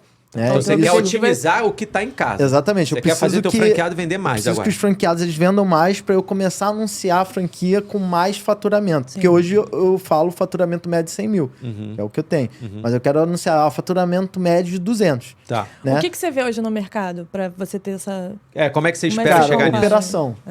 A gente trabalha muito... Hoje a gente está muito focado na nossa operação para que ela seja mais ágil. Porque, assim, a gente tem picos de venda... E nesses picos de venda, acaba a gente não conseguindo romper o faturamento. Que é aquilo, muito pedido, gargala, e aí você perde um ou outro cliente e tal, e aí você fica num patamar de faturamento. Então, hoje, o nosso trabalho é trazer mais performance dentro da unidade. Para ter melhor entrega. Para que a gente consiga aumentar o faturamento. A demanda, você acha que já existe? Se você melhorar a operação, você já vende mais? Sim. Se você conseguir, isso que eu ia conseguir perguntar. cuspir mais pizza, assim, né? Se você conseguir né, jogar, soltar mais pizza, você já venderia mais? A gente consegue, a gente tem demanda, né? Mas é aquilo, como no food, cara, sexta, sábado, domingo, a gente precisa performar nessa demanda de alta para que a gente conquiste e consiga botar durante a semana. E aí aumentar o faturamento. Então é um trabalho de fora a mão de obra, né? Porque em tese era bom você ter na cozinha 12 pessoas, sexta, sábado, domingo, mas terça e quarta era bom você ter 5. Aí são as dificuldades do food, né? Como é que você assina a carteira disso? Aí você passa a ter freelance, talvez. Exatamente. Então aí é a dificuldade do negócio. E é o que você falou. E hoje a oferta está muito grande também, né? Aí tem o trabalho de marketing, tem o trabalho de posicionamento. Eu digo de concorrência. Até para você reter talento, até para você não ter um turnover muito alto de equipe e tal. O turnover do food é assustador, né? Então, em todos os aspectos. Não só na operação, como também em franqueador. Que é um dos detalhes, é algo que eu aprendi muito com o Eduardo Orívio também, do Spoleto, né? Do Grupo Trigo.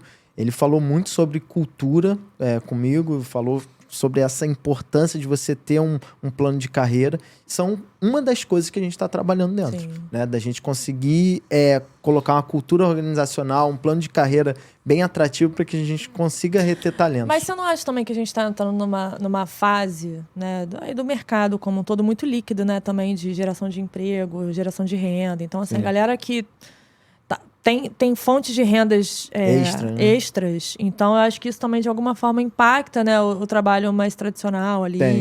Tem dificuldade, assim... E eu não sei o que vai ser, né, dessa mão de obra futura. Eu acho que são essas dificuldades que fazem a gente desenvolver novas técnicas e novos negócios. É por isso... esse é o momento que a gente está vivendo. A gente quer trazer soluções para essas dificuldades. Então... Hoje a gente investe muito no suporte ao nosso franqueado para que ele passe por essas dificuldades, né, de turnover. A gente tem uma empresa de RH que a gente está adicionando, treinamentos mais consolidados, grupos de encontro gestão de cultura com os colaboradores. Então a gente está nessa fase. Se a gente crescer, sair vendendo franquia, a gente não vai conseguir cuidar disso. Sim. Hoje, como que a gente... Isso é muito perigoso. Né?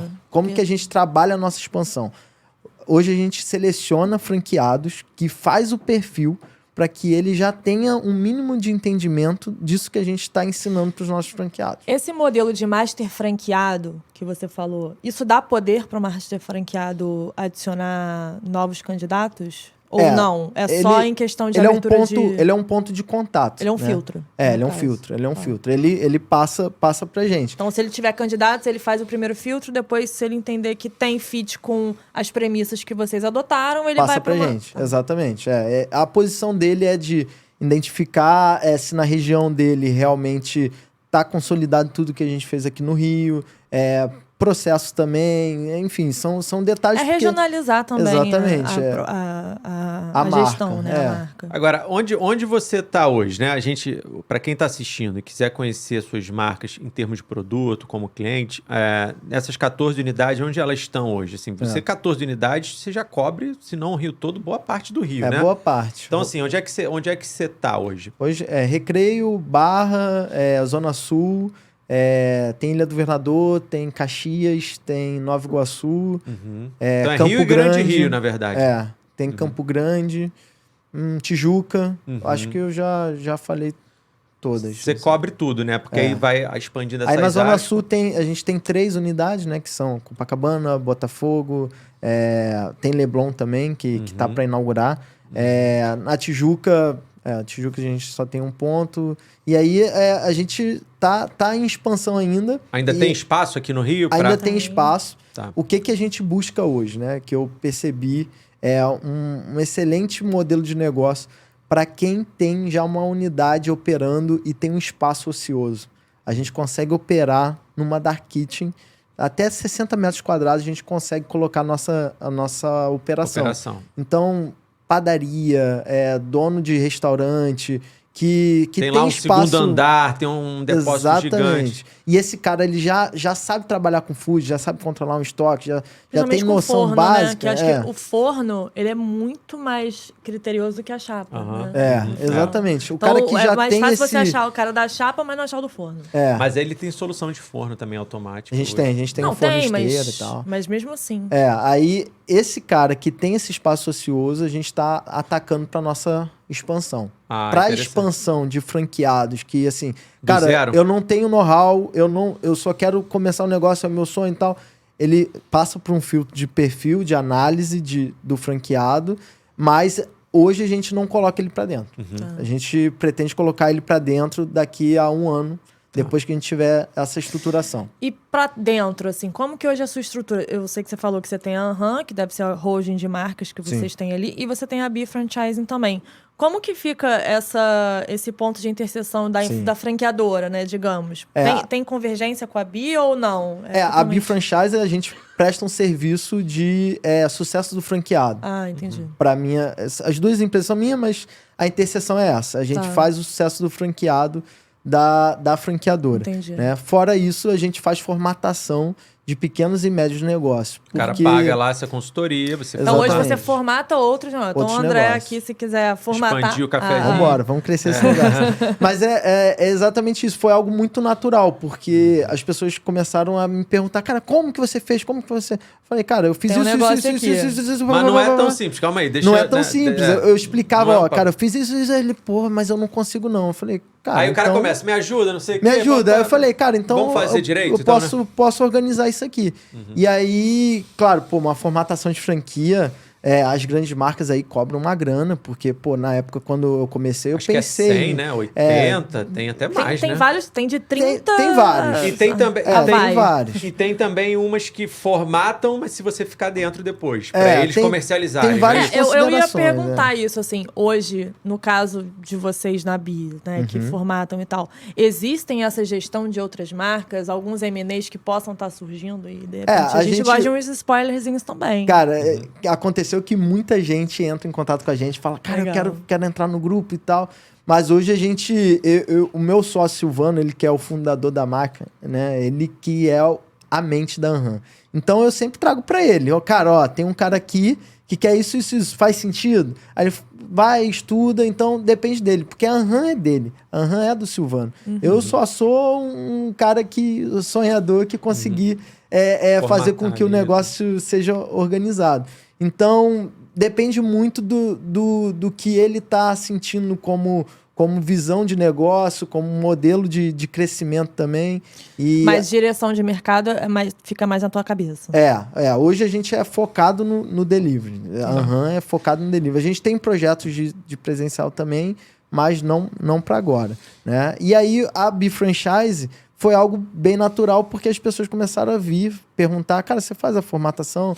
E aí eu falei, cara, faço. Aí eu chamei o Arthur, que já era o nosso gerente de expansão, ele que fazia as apresentações. Falei, cara, vamos começar esse negócio junto.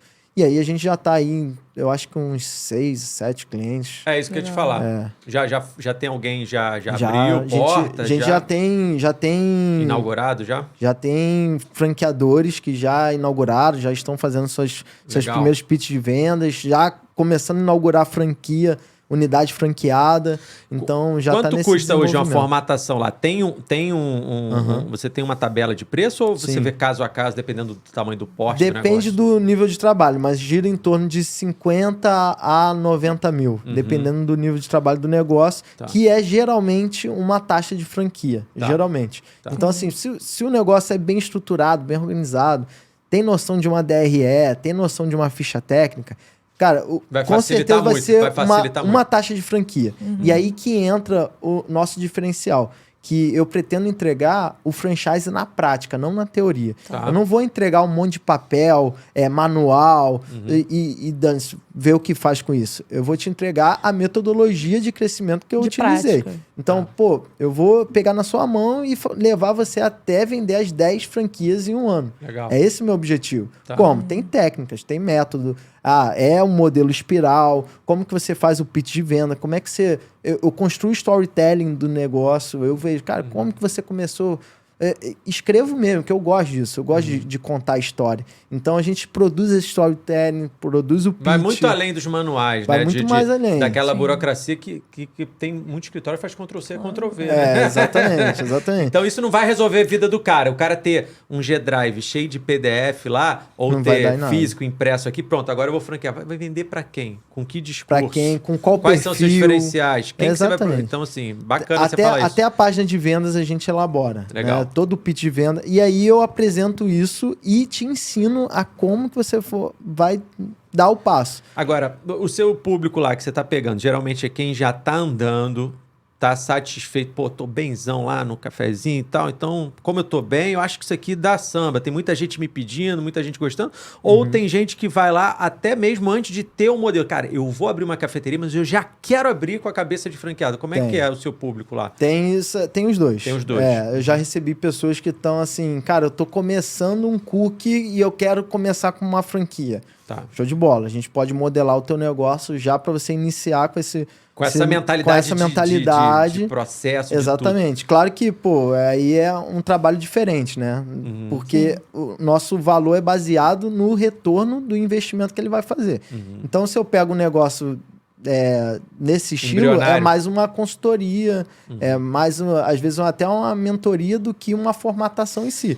Porque ela não vai ter processos bem certos, ela vai desenvolver os processos ainda. Mas aí né? ela já nasce sabendo. Mas ela já nasce sabendo. Já nasce tomando a decisão. Não, pera aí. Eu sei que tá lindo esse cookie aqui, esse chocolate aí que você comprou lá em Minas e trouxe no seu carro. Mas isso aqui você não vai conseguir fazer em 10 lojas, né? Então Exato. você já vai... Já vai moldando. Pra não exato. ser aquele negócio que depois você, cara, eu quero transformar isso aqui numa franquia e fala, putz, vai ter que mudar o chocolate, Muda vai ter que mudar tudo. não sei o quê. Tem, Então tem, é tem bom por esse lado também, né? Tem esse perfil de... Agora, o que pra gente chegar nos blocos finais aqui, a gente tem acompanhado e tem ouvido muito aqui da galera do que não fazer, o que não fazer. Eu queria até trazer isso aqui agora como um bloco das Legal. perguntas finais. Maneiro. Né? Pra gente inspirar pessoas com essa trilha, essa jornada que você já percorreu aí e, obviamente, está formatando os seus negócios da maneira mais prática para você obter o sucesso mais rápido, né, e melhor. O que você deixaria como mensagem aqui do que não fazer? Que não fazer? Cara, eu acho que o que eu não faria é me limitar àquilo que eu tô olhando, observando. Não se limite ao que está na sua zona de visão. Você precisa ter uma mente fora do que você está vendo, enxergando como problema, enxergando até como negócio. Quando você tem essa visibilidade de outsider, né, que é fora do negócio, você começa a ter o radar das oportunidades ficam aguçados, ficam ligados. E aí você começa a ver oportunidade em tudo. É numa conversa, é num podcast, é num dia andando na praia, e aí vem um gancho, vem uma ideia de negócio, vem algo que faz com que o seu negócio gire diferente do que o tradicional. E aí que tá a diferença de quem tem resultado para quem está fazendo mais do mesmo. Porque quem faz mais do mesmo vive os mesmos problemas que todo mundo vive. Sim. E se você não sair desse caminho natural das coisas, você não consegue ter resultados.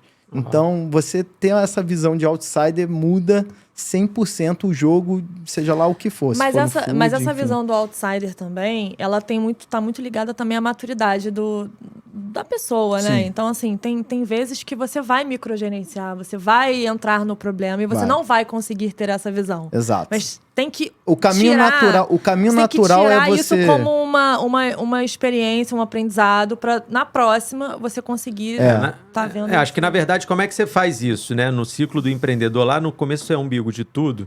E aí, tão importante, eu digo, que é tão importante quanto você está no seu negócio lá, nos primeiros 3 meses, 90 dias, Sim. 100 dias, enfim. Isso é Tão muito importante quanto você estiver lá abrindo, fechando, é importante, depois que der lá os seus 4 meses, ou seja lá o que for, você sair um pouco e ver como é que ele roda sozinho e olhar para o lado. E o né? mais legal de tudo isso que a gente está falando aqui é que essas semanas, não sei se esse mês ou essas semanas, recentemente, o novo executivo da Starbucks deu uma entrevista e falou...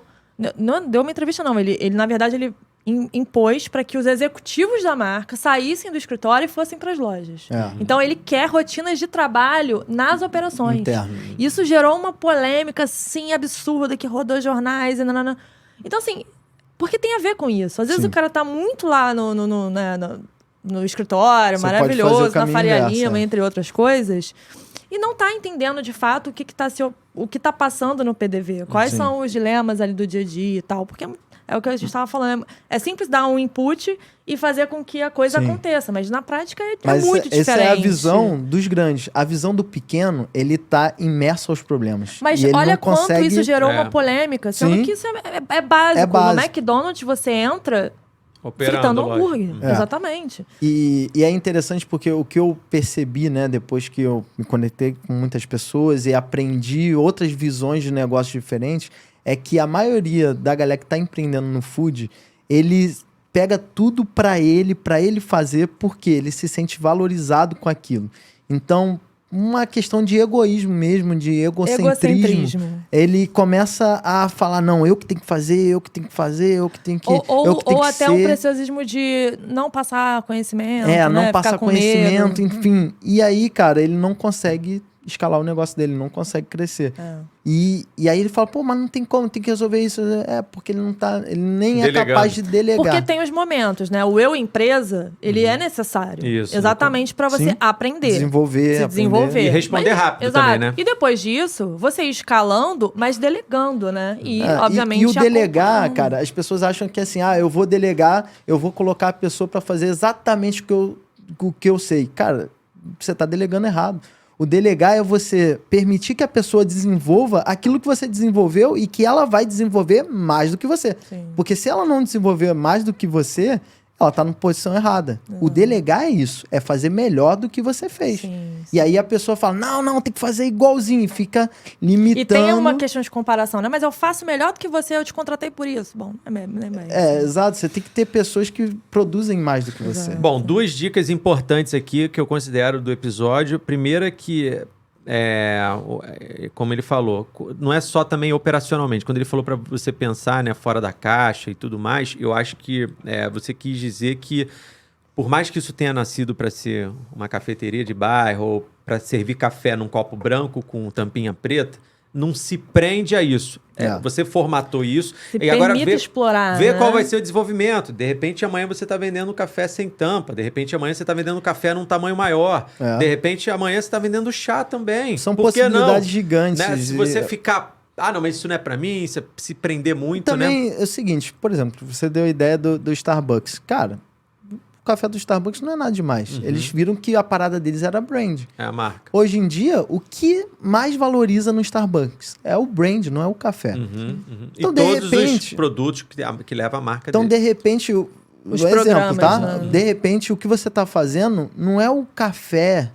É o que você tem de habilidade, é a construção valor. da marca. Sim. Talvez. O que o Walter falou isso, né? Isso. No seu último episódio. Assim, ele falou, eu sou o cara da marca. Eu gosto de criar marca. É um cara que O já resto entendeu. vem- Já entendeu o vai conhecimento mantendo. dele. Exato. Né? Então, de repente, é a mesma coisa. Pô, de repente, teu produto é delicioso, mas a marca é marca fraca. não é o negócio. Então, cara, talvez se você comece a colocar energia em desenvolvimento de novos pratos ou novas áreas food, você vai ter um crescimento absurdo, vai se desenvolver mais. Então, é o que eu falei, antes de ter desenvolvimento, tenha autoconhecimento. E aí, outra coisa que ele trouxe importante é que quando eu falei como é que ele quer se ver no final do 2023, ele falou, quero que meu franqueado venda mais. Isso eu acho um ponto de vista interessantíssimo para um franqueador, né? Se eu tivesse lá, o cara... Porque... É normal que você tenha uma loja própria, seja uma franquia, seja o que for, quando você vê que chegou ali num limite de faturamento, que você se vê trabalhando muito, não dá para vender mais, não dá porque o forno não vende mais, o máximo de funcionário eu já tô, então não vou vender mais, então vou abrir outra. Né? Então o cara pensa em abrir outra, o cara pensa em mudar de lugar, o cara pensa que tem que ir para um ponto melhor, o cara pensa que tem que ir para uma loja maior, ele pensa em investir mais, ele acha que investindo mais, ele vai ter, porque ele acha que chegou no limite. E eu acho que 90% das vezes a gente não está no nosso limite. Então, em vez do Danilo ter falado aqui, não, vou abrir, agora eu vou acelerar, abrir mais umas 15, 20 aqui, não, ele falou, não, calma aí, vou fazer as minhas lojas venderem mais, porque elas podem vender mais. Sim. Então, esse olhar para dentro eu acho muito importante você ter falado isso aqui. Meu objetivo é, né, a meta ano que vem é 200, mas o objetivo é ter o faturamento médio de 300. É isso. O dia que chegar a isso, aí pronto. Realmente eu conquistei o meu objetivo.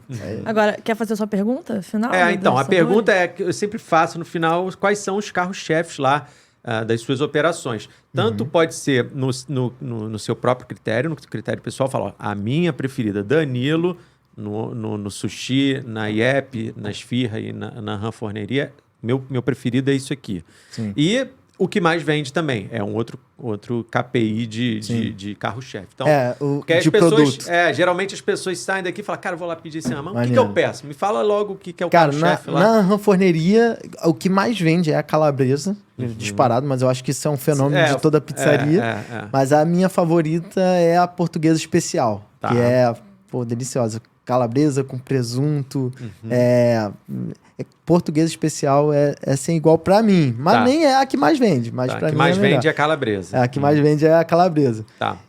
Na esfirra, é esfirra de 4 queijos, que é sensacional. Realmente a gente trabalha com queijos bons, então assim, a esfirra fica muito gostosa.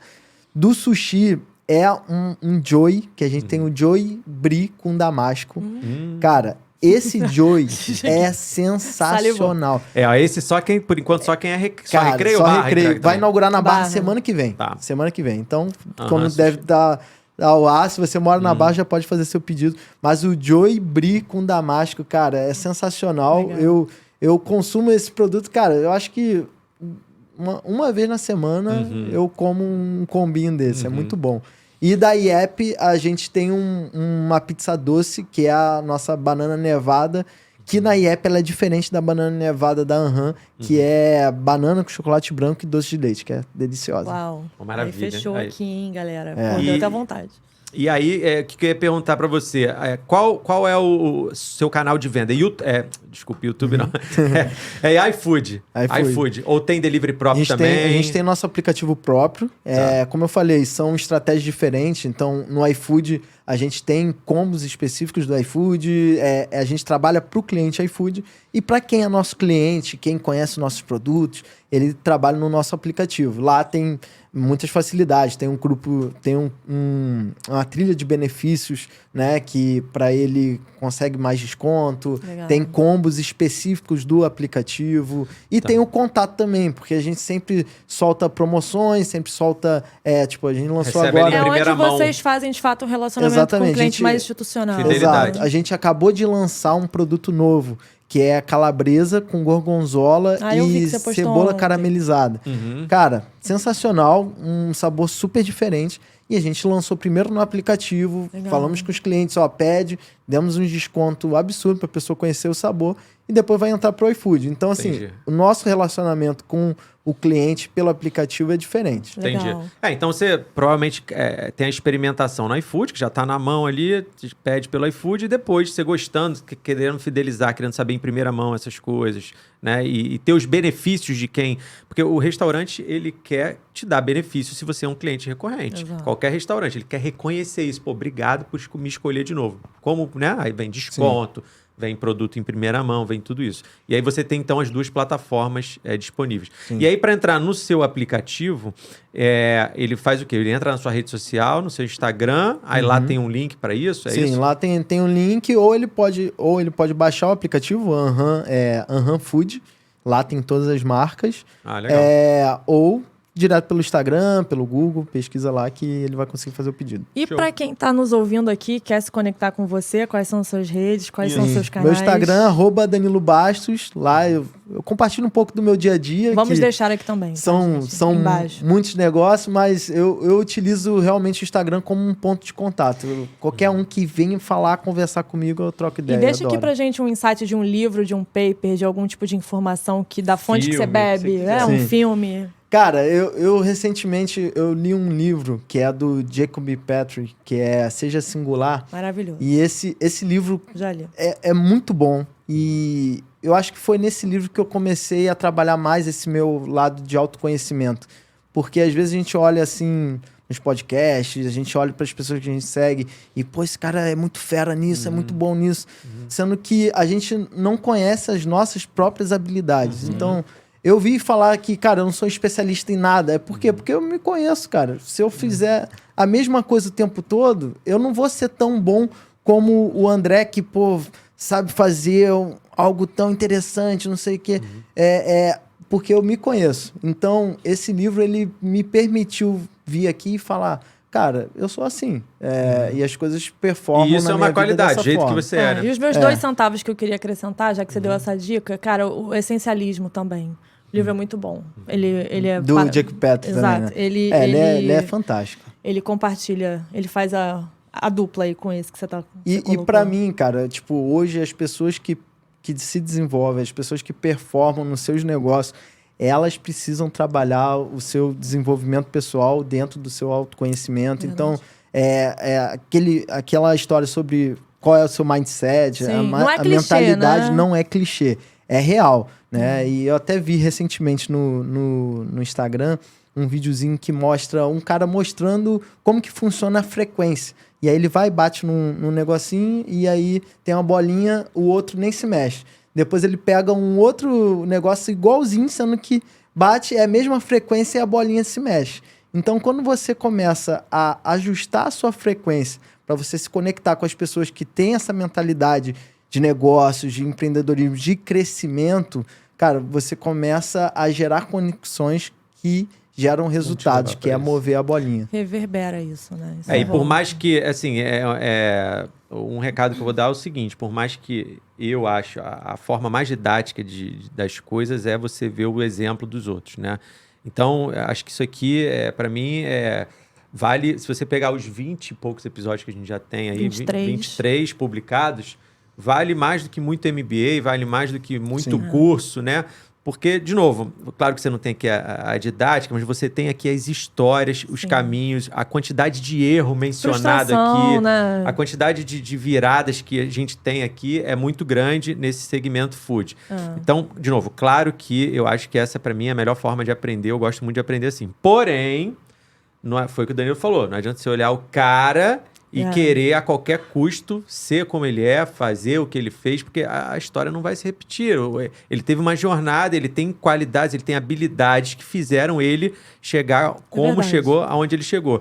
E aí você vai ver os exemplos aqui, mas pega o livro lá, se autoconhece e vê para onde você vai. Porque ele também, mesmo esse cara que hoje você acha gigante, não vai conseguir fazer coisas que você consegue. Né? Então ele faz o dele, você faz o seu, e aí a gente troca ideias para cada um se ajudar. Acho que é isso. Obrigada, Danilo. Foi um prazer recebê-lo aqui. A gente já tá para marcar esse podcast, esse papo já faz tempo. Muito bom. Foi muito bom. Espero que você tenha gostado. Com certeza. Adorei estar aqui. Vocês são pessoas que eu já acompanho, já aprendi demais com vocês. Que legal. E aprendo muito aqui no Food SA, cara. E se vocês estão começando, ele falou que bateu na porta de um monte de gente para pedir ajuda e ele vai ajudar você também. Então bate lá na porta do Danilo. Danilo, como é que eu faço isso? Com certeza. Né? O que mais tem, cara. E é muito legal, cara. Muito legal mesmo. E o legal é o resultado. Tipo, eu tenho pessoas que me seguem, que trocam ideia, começaram um negócio embrionário e estão começando a escalar, estão começando a crescer. Então, assim, é isso que me motiva, né? Eu sou muito movido por essa questão de ver resultado. Então, se a pessoa entrou em contato comigo e teve resultado depois de um insight de algo, cara, aí que tá o meu valor. Show. Que bom. Maravilha, Galera, gente. foi ótimo estar aqui com vocês. Aproveitem aí os episódios que a gente tem aqui dessa segunda temporada, que a gente já tá no 3º ou 4º, tá? Esse vai ao ar aqui mais pra frente. Mas é isso, episódio rico, cheio de muita informação. Espero que vocês gostem. Beijo! Até a próxima. Valeu.